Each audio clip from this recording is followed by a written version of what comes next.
বিসমিল্লাহির রহমানির রহিম। সুপ্রিয় শিক্ষার্থী, তোমাদের আজ আমি চতুর্থ অধ্যায়ের ক্লাস নিচ্ছি। তোমরা আমার সাথে থাকবে, সবাইকে আমন্ত্রণ।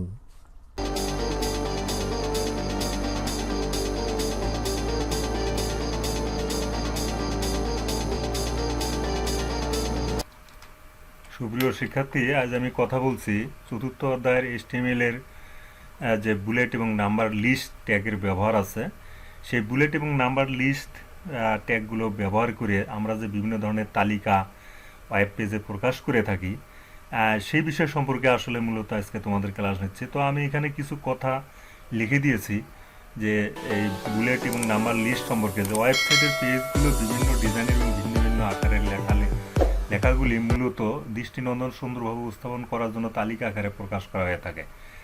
তো তালিকাগুলোকে সাধারণত সংখ্যা অক্ষর চিহ্ন দিয়ে লেখা হয়, এই জন্য HTML এর লিস্ট অপশন ব্যবহার করা হয়। তাই এই যে লিস্ট যে অপশন, এখানে কিন্তু এই যে ওয়ার্ড আর্ট, আনওয়ার্ডার্ড এবং ডেফিনিশন লিস্ট সমর্থন করে থাকে। এখানে বুলেট অর্থ হলো ছোট ছোট কালো বৃত্ত বা কালো ভরাট বৃত্ত বা কালো সার্কেল বা ছোট ছোট বর্গকে বোঝানো হয়েছে, এবং নাম্বার লিস্ট অর্থাৎ হলো 1, 2, 3 ইত্যাদি এই ধরনের নাম্বারগুলো দেওয়া থাকে লিস্টে। বুলেট ও নাম্বার লিস্টের জন্য কতগুলো ট্যাগ ব্যবহার করা। তো প্রিয় শিক্ষার্থী, আসলে এই বিষয়টা একটা পুরোপুরি দেখার জন্য আমরা একটা ভিডিওতে চলে যাচ্ছি, তোমরা আমার সাথে থাকবে। প্রিয় শিক্ষার্থী, HTML এ বুলেট ও নাম্বার লিস্ট ব্যবহার এটা একটা গুরুত্বপূর্ণ বিষয়।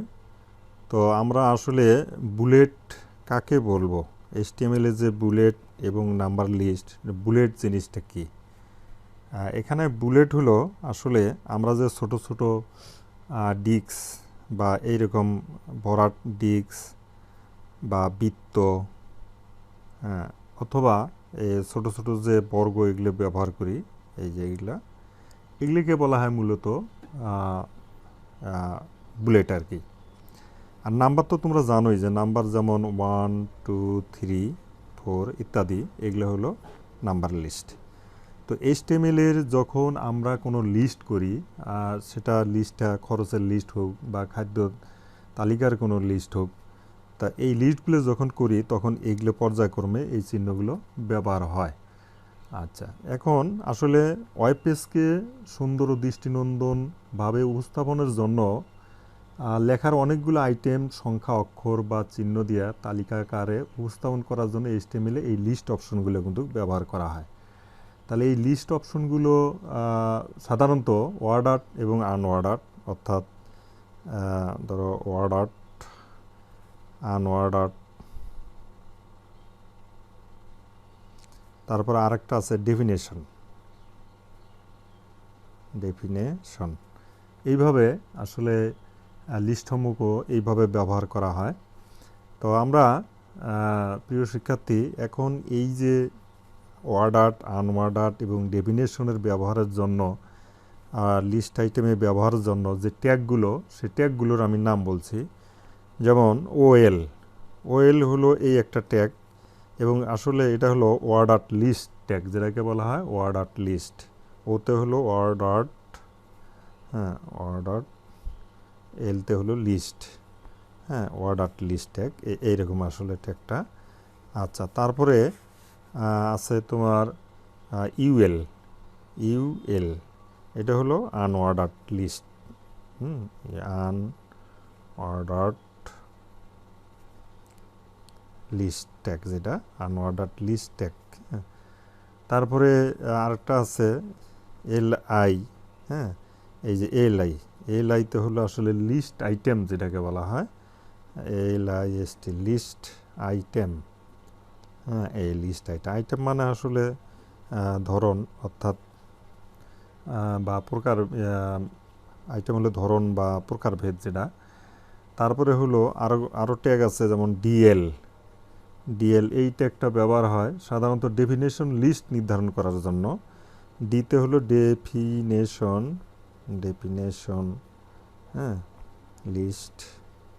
ডেফিনেশন লিস্ট ট্যাগ, এটাকে বলা হয় ডিএল। আরেকটা আছে ডিটি, অর্থাৎ এটা হলো ডেফিনেশন লিস্টের যে আইটেম আছে, অর্থাৎ টিতে হলো টার্ম আর কি, এটা হলো ডেফিনেশন টার্ম, টিতে হলো টার্ম, এই ডেফিনেশন টার্ম।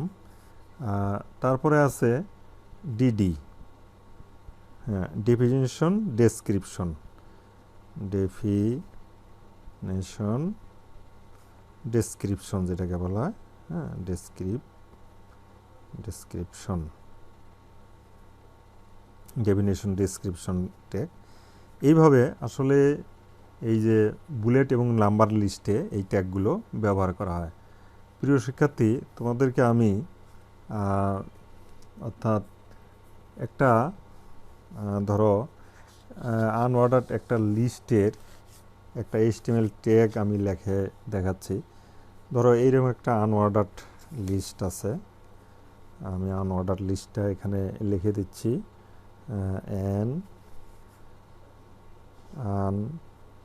Unordered list.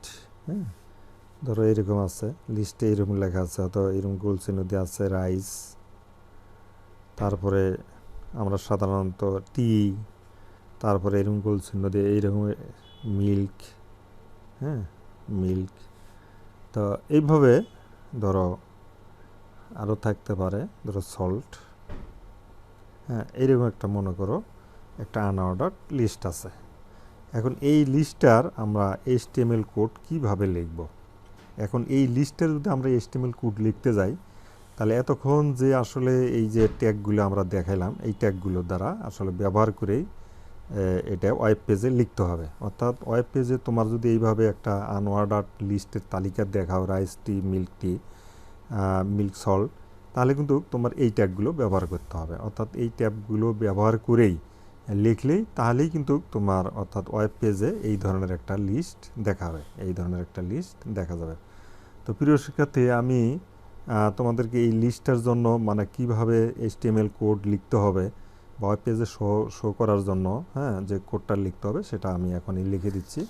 তোমরা লক্ষ্য করো প্রিয় শিক্ষার্থী, ধরো প্রথমটা ছিল কি অ্যান আনঅর্ডার্ড লিস্ট। হ্যাঁ, আমরা তো ওই যে HTML যে কোড ব্লক লিখি সেটা কিন্তু নিয়মিত আমরা লিখবো, যেমন HTML আমরা জোড়া জোড়া যে কোডগুলো আসে সেটা আমরা লিখবো। তারপরে আমাদের থাকে কি বডি, লিখলাম বডি।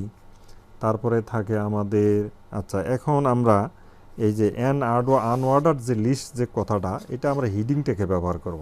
এটা হিডিং ট্যাগে ব্যবহার করব। এই জন্য কিন্তু হিডিংয়ের বিভিন্ন ট্যাগ আমরা শিখেছি, H1 থেকে H6 পর্যন্ত, অর্থাৎ 6টা হিডিং ট্যাগ আমাদের আছে। তো যেহেতু এটা মোটামুটি একটা বড় নাম, অতএব এটা আমরা ধরো H4 একটা হিডিং ট্যাগ, অর্থাৎ মোটামুটি বড় আকারের জন্য হিডিং ট্যাগ ব্যবহার করতে পারি। এখানে আমরা লিখব আনঅর্ডার্ড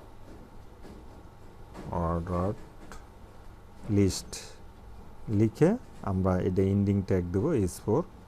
তো প্রিয় শিক্ষার্থী, তোমরা জানো যে ট্যাগগুলো জোড়া জোড়া আসে, হ্যাঁ, আমরা এন্টার দেবো।